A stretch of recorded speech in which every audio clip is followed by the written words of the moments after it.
El tema de seguridad inquieta al país, es la principal preocupación de los ecuatorianos y por eso queremos agradecer al general Patricio Carrillo, exministro del Interior, con quien vamos a hablar de temas de coyuntura. Un nuevo estado de excepción en el Ecuador, decisión del presidente de la República, ha tomado una serie de medidas para tratar de afrontar la inseguridad pública, traslado del puesto de mando a Guayaquil y siempre el polémico tema del uso y porte de armas, que ya lo vamos a tratar en segunda instancia. Pero en primer término, señor general Carrillo, gracias por estar con nosotros. ¿Cómo mira el estado de cosas en una semana que fue la anterior crítica y un fin de semana también crítico en materia de seguridad en el país? Gracias por estar en Radio Quito, Platinum FM, Ecuador Radio. Lo escuchamos. Gracias, Gonzalo. Un saludo a todos. El mundo entero está atravesando, yo creo, un fenómeno de inseguridad. Se ha acentuado mucho más en países de la región que tenemos graves problemas estructurales y por sobre todo presencia de crimen organizado. Estas amenazas que ya se han unido a las tradicionales aparecen como terrorismo, aparecen como ya ataques cibernéticos, aparecen como manejo ya de armas, inclusive de destrucción mucho más técnicas, tecnológicas, sofisticadas, masivas. La corrupción, la impunidad, ha hecho que el crimen organizado se presente con mucho más fuerza y con mucho más agresividad en el Ecuador.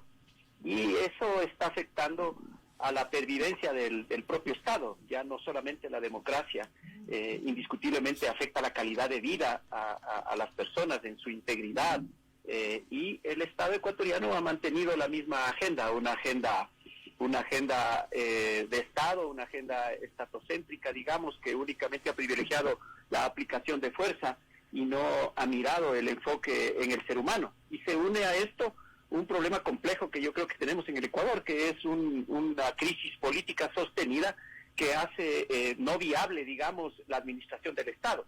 Es el Estado el que les está fallando a los ciudadanos, no los ciudadanos al Estado, y ahí me parece que debemos empezar a entender mejor los problemas estructurales para plantear una mejor solución. Yo creo que el debate es muy básico respecto de lo que estamos viviendo y las soluciones también las estamos encontrando muy superficiales y muy reduccionistas. Claro, a veces son soluciones muy puntuales que no ven la integralidad. Me parece importante este enfoque, pero hay hechos ciertos. Un increciendo de la inseguridad, yo no sé si porque cobran más importancia, fuerza el crimen organizado, las mafias, las pandillas, o porque hay impotencia de las fuerzas del orden por controlarlo, o a lo mejor alentado por otro tipo de situaciones en estos días donde todo en el mapa nacional aparece confuso, tenso e incierto.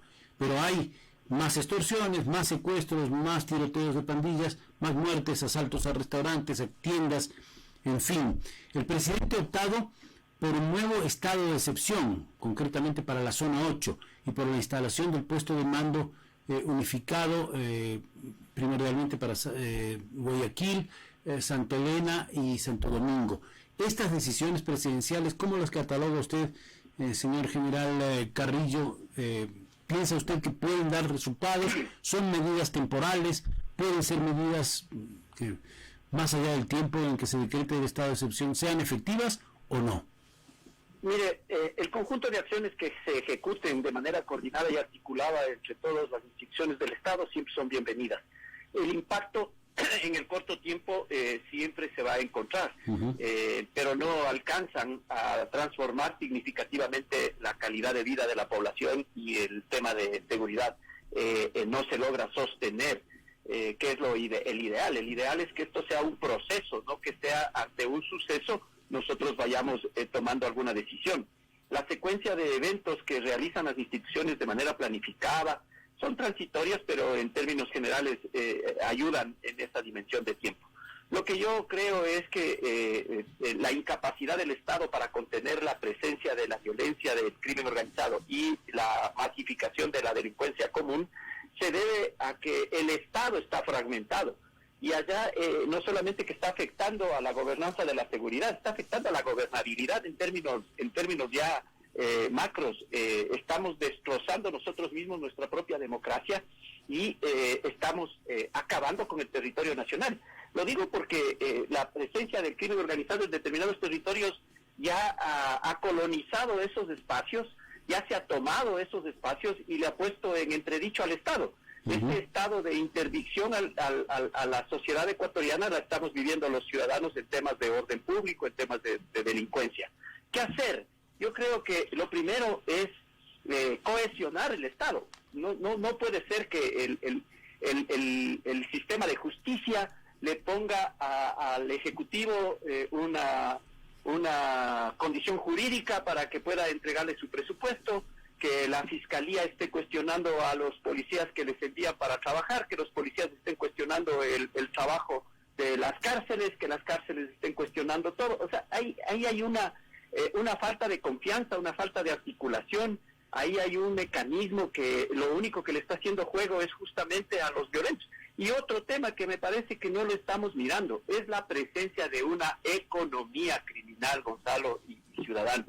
Esta economía criminal, producto de mercados ilegales, que inclusive se está tomando el poder político a través de procesos electorales con financiamiento, campañas financiadas por la presencia de narcotraficantes y mineros ilegales, y otros de enorme rentabilidad como trata, tráfico de personas, tráfico ilícito de migrantes, tráfico de armas. Todos estos mercados ilegales están ya condicionando la economía formal del país, y eso les está dando un enorme poder, y ese poder es el que estamos mirando nosotros a través de la fuerza en las calles que se está expresando. Por eso la respuesta debe ser integral y no fragmentaria. Por eso la respuesta tiene que ser de una cohesión del Estado con una agenda que por lo menos sobrepase unos 2 gobiernos. Yo creería que una década debemos sostener unas políticas de seguridad en este sentido para ir identificando a través de procesos de inteligencia, no solamente con la fuerza, sino con procesos de inteligencia, con equipos altamente capacitados, especializados y de confianza, que recuperen la confianza también de los organismos internacionales, porque la mayoría de estos delitos son transnacionales, y si nosotros no gozamos de la confianza de las agencias de inteligencia de afuera, de otros países, difícilmente nos van a traer información cuando nosotros continuamos con el discurso de que el Ecuador es narcoestado, de que el Ecuador no es viable. Cuando el Ecuador tiene problemas de corrupción, sí, pero hay que hacer todos los esfuerzos para depurarlos. Pero seguimos con narcogenerales. Afuera, ¿quién va a entregar información a una persona que no le tiene confianza?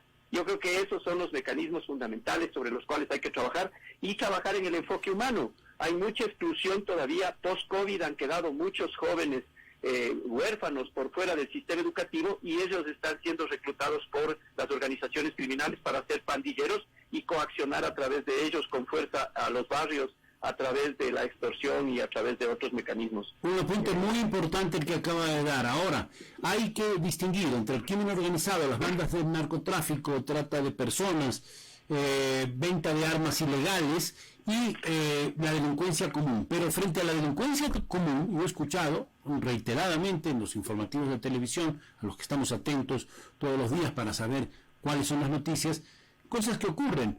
Un cuerpo policial desmantela una banda, son robacarros, qué sé yo, los entregan a las autoridades, al poco tiempo salen libres, y los mismos oficiales de policía dicen: señores, por favor, les pedimos a los jueces que actúen, que ayuden con su tarea, con su misión. Hay que decir que no son todos los jueces los que hacen eso, pero algunos sí, sistemáticamente sueltan a los detenidos. No hay pruebas suficientes, a la calle, medidas sustitutivas, solo el 30% de las medidas sustitutivas se cumplen. Acaba de publicar estos días, me parece que Primicias, el portal digital, solo el 30% de las medidas sustitutivas se cumplen. Los otros me parecen pues los delincuentes cuando son llamados al juzgado, y peor aún cuando con el habeas corpus o con esas medidas sustitutivas se suelta a delincuentes de cuello blanco de alto nivel, y hasta se le devuelve sus bienes. Entonces hay una visión integral de todo esto también,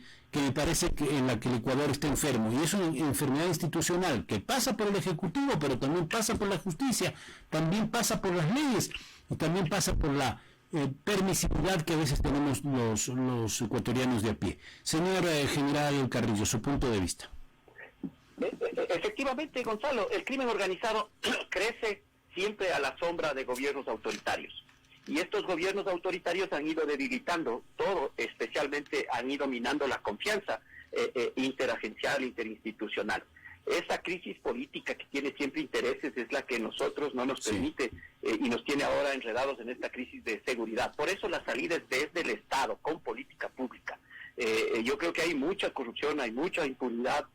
El perfil del Ecuador ante la amenaza que tenemos ahora de inseguridad por presencia del crimen organizado no solamente está en función de que nos encontramos entre dos países de mayor producción de cocaína en el mundo, la costa del Pacífico, que se ha convertido en un lugar de exportación de todos estos mercados ilegales. No hemos podido controlar en aduana la mercadería que entra de contrabando para elevar un poco los ingresos del Estado. Y tampoco hemos controlado la salida de todo este mercado que gira alrededor de la droga, pero también que gira alrededor del oro, que gira alrededor de los elementos de minería que están siendo muy demandados en el exterior, mercurio, cobre. Tenemos un país dolarizado, con el lavado de activos, pero con instituciones como la UAF, el SRI, que cuando rinden cuentas entregan información muy básica. En los últimos 5 años, lo único que hemos desmantelado son... aparentemente de la información en la rendición de cuentas que han entregado tres organizaciones criminales por crimen organizado. El año anterior nosotros desarticulamos la organización de Norero, que estaba con cerca de 45 millones de dólares metidos en el sistema formal, inclusive de contratación pública a nivel de municipios, pero de esto no queremos mirar. Hay atrocidades sobre las cuales no miramos, claro, pero sí nos encargamos de las otras que son de carácter menor. Estamos preocupados de que el asalto y robo, y ahora queremos armar a la población. O sea, bueno, pero también eso quiero tocar. Eso quiero tocar, exministro, porque me parece importante. La gente tiene miedo y muchas personas dicen la solución es que la población se arme. Yo veo riesgos también, riesgos del manejo emocional, de no saber manejar un arma de fuego. Siempre el crimen organizado y los delincuentes van a ser expertos en el manejo de armas, los ciudadanos no. Los temas del manejo de un arma cuando hay problemas sentimentales tremendos en las parejas, feminicidio, etcétera, etcétera. Es decir, mucha gente dice, esa es la salida, que nos dejen libres, que los ciudadanos armados sabemos cómo defendernos si el Estado no nos protege. Por otro lado, hay esos riesgos. El debate está ahí. Hay normas aprobadas en la Asamblea. El presidente se refirió al tema y quisiera saber sus criterios como ciudadano, como patriota, como técnico de este tema que es delicado. Yo no quiero que hay que agotar este debate. Creo que hay que hacerlo de modo profundo, pero con argumentos sustentados para quienes están de acuerdo con el libre porte de armas, por ejemplo, si fuese el caso, que no es en este caso, o para una tenencia regulada, y esto que puede ser una espiral de violencia muy grande. Es muy difícil, pero quisiera saber su criterio, que me parece importante. Para ir terminando por ahora, General Carrillo. Gracias, Gonzalo. El tema del porte y tenencia de armas en el mundo entero es polémico, sí, porque está en juego indiscutiblemente derechos humanos, está en juego la integridad y la vida de las personas. Por eso no se puede improvisar. Por eso justamente hay que hacer un debate absolutamente serio. En el tema del porte de armas nosotros no podemos poner en entredicho una institución de legítima defensa. La legítima defensa es una institución de derecho que está, pero que es una excepcionalidad. Nosotros no podemos decirle a los ciudadanos, ok, los buenos sí pueden armarse, los malos tendrán que ser eliminados por los buenos. Me parece que ahí hay un simplismo muy, muy fuerte. Conceptualmente no es lo adecuado. Sin embargo, hay que tratar de entender el mecanismo. Mientras varios modelos en el mundo entero están intentando cerrar el acceso a las armas, nosotros iríamos en contravía por el tema coyuntural. Entonces, ahí yo diría, tal vez la comunicación fue mala, pero aparecería como una improvisación. Creo que hay lugares en donde indiscutiblemente se necesita que el ciudadano tenga un carácter disuasivo, pero no como legítima defensa, sino absolutamente disuasivo, y que garantice... Bueno, en el campo se habla de las camaroneras, por ejemplo. Por ejemplo, estoy hablando de los espacios marítimos, porque es tan extenso y en la práctica no existe un sistema de comunicaciones adecuado tecnológico como para que el modelo de gestión de respuesta del Estado sea oportuno. Entonces, en esos lugares creo que es indiscutible la necesidad. Pero también se podía haber empezado por otros lugares. Me parece que, por ejemplo, tenemos nosotros una policía militar aduanera en las fronteras desarmada. Ok, entonces empecemos a ellos desde el legislativo, dándoles la capacidad, porque al final es una autorización legal, es una facultad del Estado que le otorga el legislativo, más que el ejecutivo, más que un decreto. Yo creo que lo que se necesita es normar y regular de mejor manera, no como una reforma al decreto. Podemos empezar armando a los agentes de control de tránsito, porque al final ellos apoyan en los temas de seguridad ciudadana. Los mismos fiscales que están expuestos y que son también funcionarios encargados de hacer cumplir la ley. Podría ser gente autorizada por ley para llevar armamento.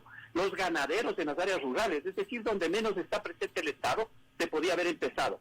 Pero me parece a mí que dar como legítima defensa un caso de excepcionalidad al ciudadano es un riesgo adicional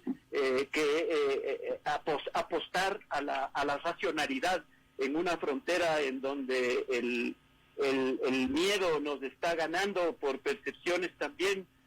Podemos nosotros caer en un acto irracional.